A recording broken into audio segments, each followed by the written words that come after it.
Bonjour mes amis, alors nous sommes dans les énergies du 15 octobre et les énergies de cette journée sont qu'il faut accepter pour pouvoir changer.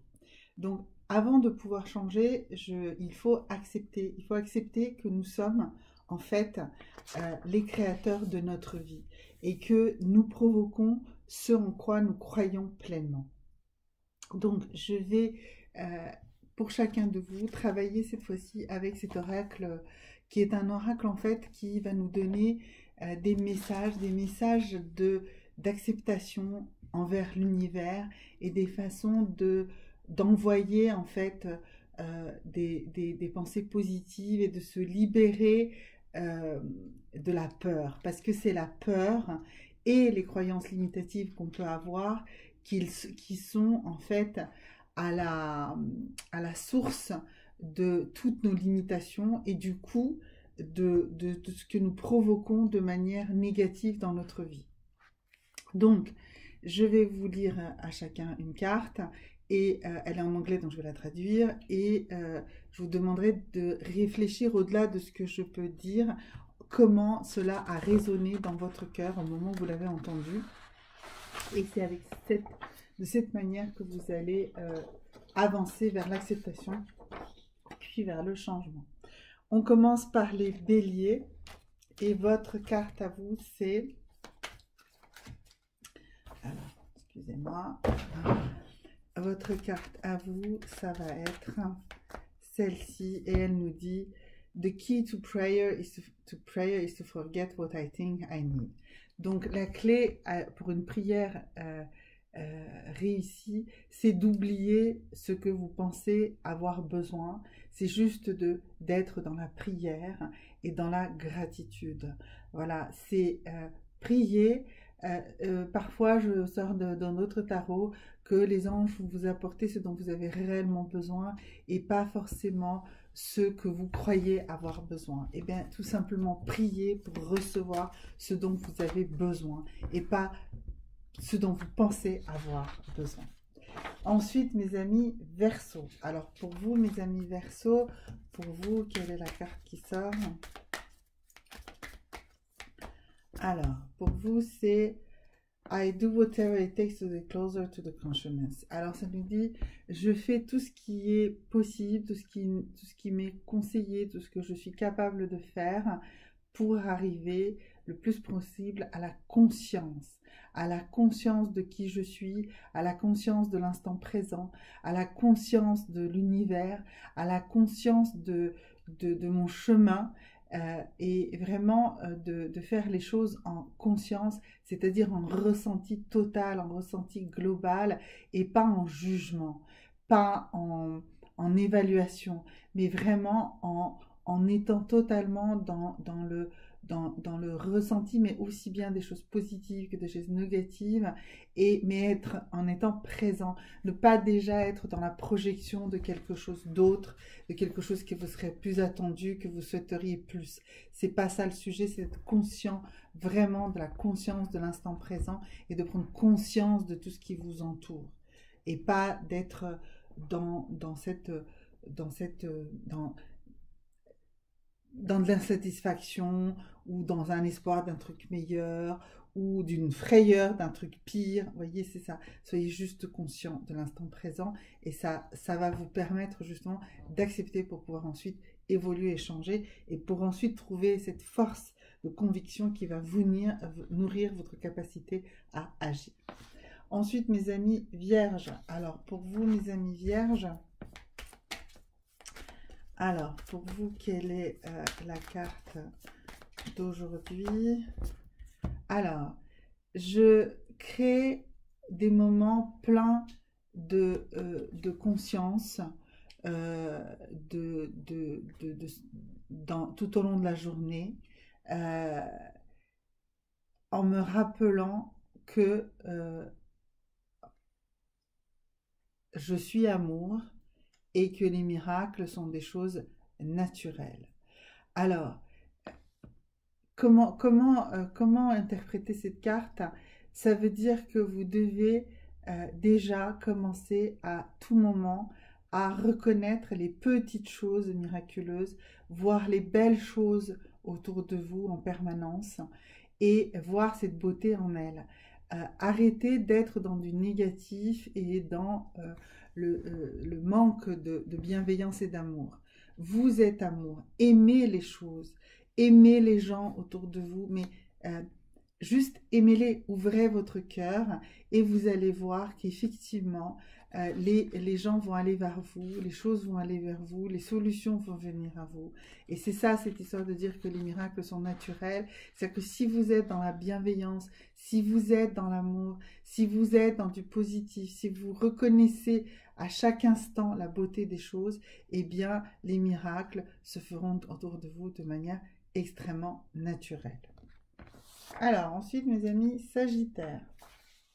Alors, mes amis Sagittaires, pour vous, pour vous, le message, c'est quand je me tourne vers l'amour, je suis guidée. Donc, encore une fois, le maître mot, c'est l'amour. L'amour, la bienveillance, la gratitude. L'amour avec un grand A, elle contient cela, justement. Elle contient ces capacités de gratitude, de bienveillance, de vision positive. Donc, aimez tout ce qui vous arrive. Aimez même les choses qui paraissent dures. Je ne sais plus si c'était hier ou avant-hier, je ne sais plus quel jour exactement, j'ai tiré les cartes, enfin pas les cartes, j'ai tiré des messages de Byron Katie et elle disait que la plus grande perte qu'on peut avoir dans sa vie est aussi le plus grand cadeau qu'on peut avoir. On a tous des pertes très importantes, j'en ai subi moi-même il n'y a pas très longtemps et c'est vrai, c'est difficile. C'est très difficile de me dire encore que c'est un cadeau de la vie, mais je m'efforce réellement à le voir comme ça. Ça ne m'empêche pas de pleurer, ça ne m'empêche pas d'être triste, mais je reste positive. Et je traverse personnellement pas mal de choses ces temps-ci, ces quelques dernières années, et plus je traverse ces épreuves, plus j'ai envie d'aider les autres, plus j'ai envie de me tourner vers les autres, et plus effectivement je prends toutes ces choses comme des cadeaux de la vie parce qu'elles font aussi évoluer ma vie, parce qu'elles me font bouger, parce qu'elles me donnent moins de peur et me poussent à faire des choses différentes que ce que je faisais jusqu'à présent et à les faire avec moins de peur, plus de sérénité et surtout plus d'amour. Alors, mes amis Capricorne, pour vous, le message pour vous, alors...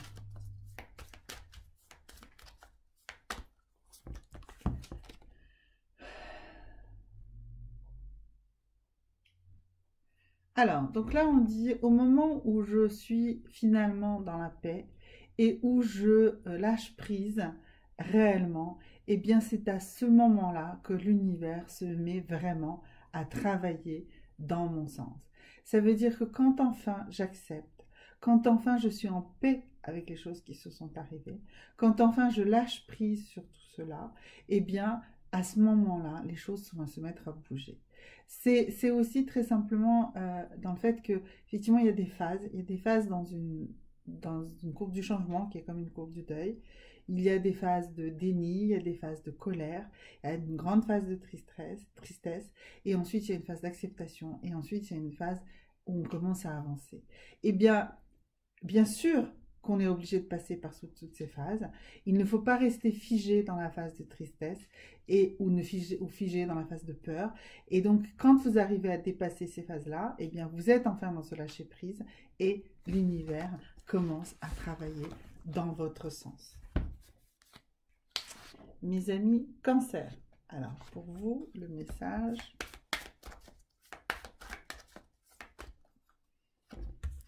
Alors, le message pour vous. Alors, pour vous, on parle ici que la prière et le calme, l'immobilité, stillness. Alors, stillness, c'est comme le zen en fait, si vous voulez.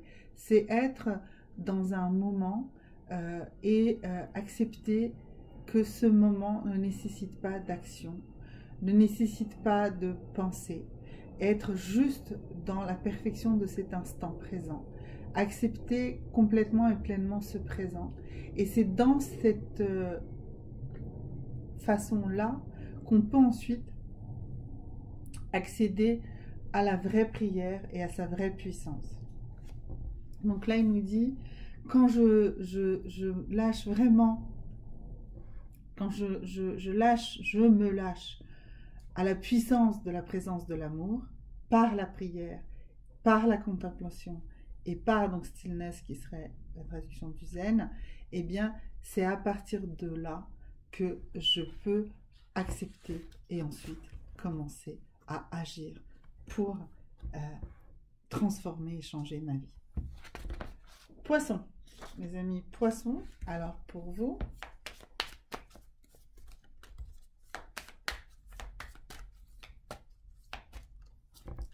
alors, I choose love no matter what. Je choisis l'amour, quoi qu'il soit. Alors, je ne sais pas où est-ce qu'on va mieux la voir, parce que c'est une carte assez blanc sur rose, donc c'est un petit peu le contraste est petit. Mais tout simplement, là, mes amis poissons, bah, le message pour vous, c'est je choisis l'amour. Donc, choisissez l'amour, quoi qu'il arrive. Regardez en comment ça résonne dans votre cœur et quel est le message et pourquoi ce message vous arrive à vous aujourd'hui, mes amis poissons. Pour vous, mes amis gémeaux, alors pour vous, quel est le message de la journée?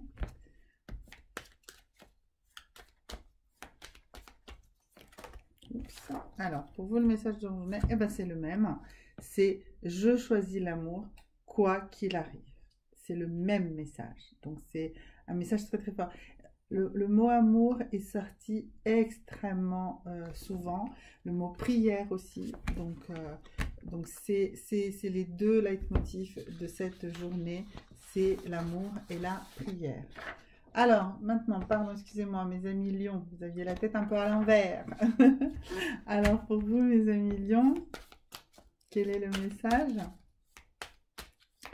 Alors, pour vous, mes amis, ah bah, écoutez, je viens de tourner la tête et pour vous, le message, en fait, il va venir de Eckhart Tolle, ici, l'art du calme intérieur, et je vais vous lire,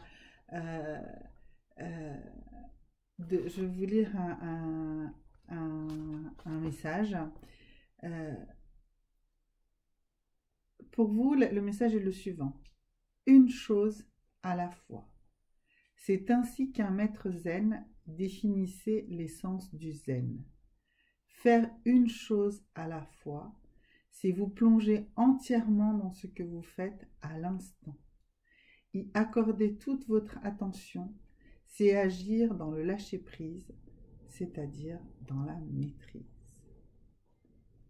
Votre acceptation de ce qui est vous amène à un plan plus profond, où votre état intérieur, de même que votre sentiment de soi, ne dépend plus des jugements moraux du mental. Lorsque vous dites oui à la vie telle qu'elle est, lorsque vous acceptez ce moment tel qu'il est, vous éprouvez un sentiment d'ampleur imprégné d'une paix profonde. En surface, vous êtes peut-être encore heureux lorsqu'il fait beau et pas autant lorsqu'il pleut. Vous pouvez être heureux de gagner 1 million ou malheureux de perdre tous vos biens. Toutefois, ni le bonheur ni le malheur ne vont jusqu'à cette profondeur. Ce sont des vaguelettes à la surface de votre être.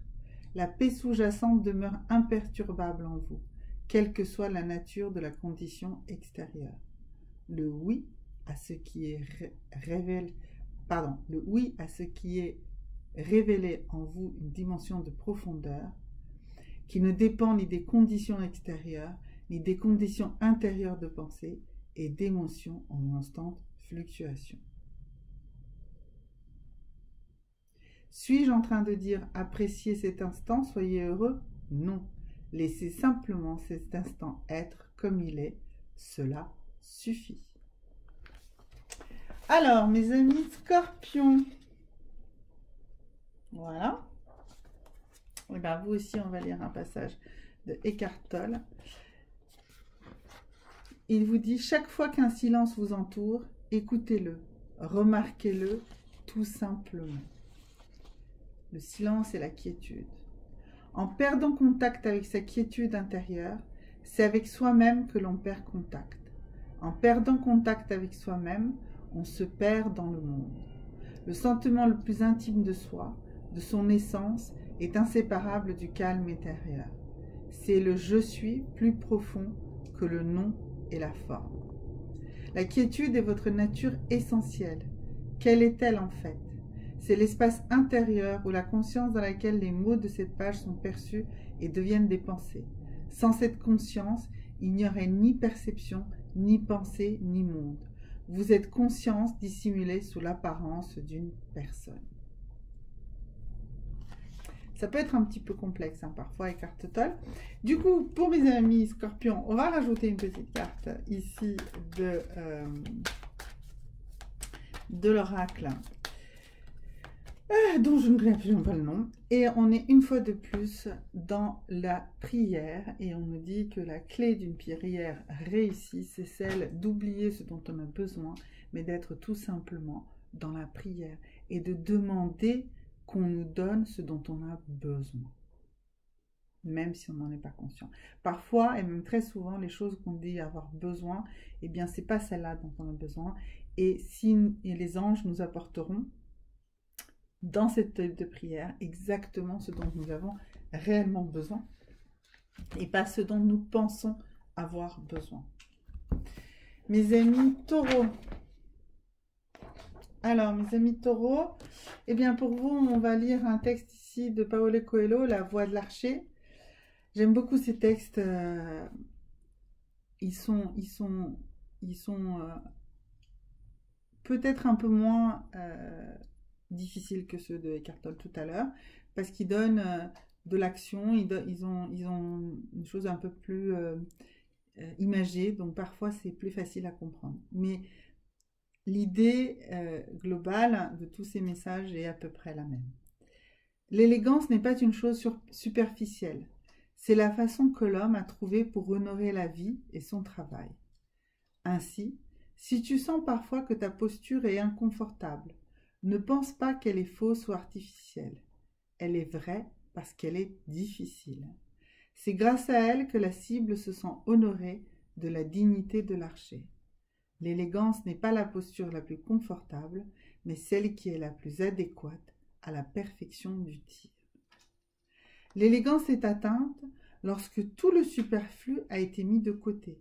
L'archer découvre alors la simplicité et la concentration. Plus la posture sera simple et sobre, plus belle elle sera. La neige est belle parce qu'elle n'a aucune couleur. La mer est belle parce qu'elle ressemble à une surface plane. Mais l'une comme l'autre dissimulent leur profondeur et savent leur propre qualité. Voyez, voilà, réfléchissez à ça. C'était tout simplement l'idée que Paulo Coelho voulait nous donner par rapport à la posture dans la vie et à la complexité de cette posture et le fait qu'il y a certaines postures très simples qui pourraient paraître confortables, mais qui sont finalement négatives pour nous, et probablement que certaines postures qui nous demandent plus d'efforts, eh bien, sont finalement plus justes pour nous-mêmes. Le dernier signe pour aujourd'hui, eh bien, ce sont les balances, et pour vous, nous allons lire un extrait d'un livre très très différent. On va vous lire un extrait ici du livre de l'estime de soi et on va parler, je vais vous parler